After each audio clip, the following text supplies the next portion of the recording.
Hi అందరికీ, నేను మీ Srilakshmi Upender. Paneer omelette కోసం సన్నగా తరిగి పెట్టుకున్న 2 ఆనియన్స్, అలాగే పచ్చిమిర్చిని కూడా సన్నగా తరిగి వేసుకోవాలి.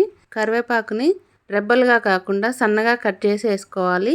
ఆ తర్వాత కొద్దిగా అల్లం పేస్ట్ కూడా యాడ్ చేసుకోండి. నేను 1 స్పూన్ వరకు యాడ్ చేసుకుంటున్నాను.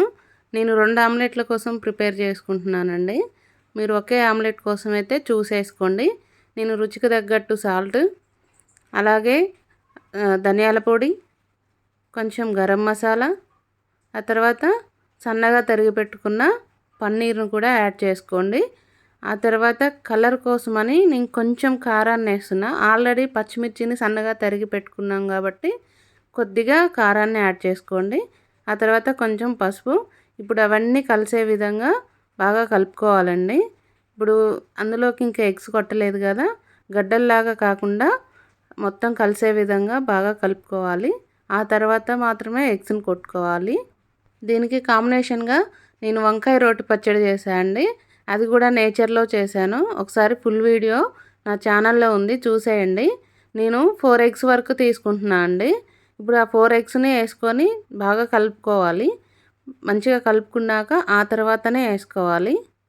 బాగా కలిసాక ఆ తర్వాత గ్యాస్ మీద బాండి పెట్టుకొని ఆయిల్ వేసుకోవాలండి. ఆయిల్ హీటెక్కాక ఆమ్లెట్ని వేసుకోవాలన్నమాట.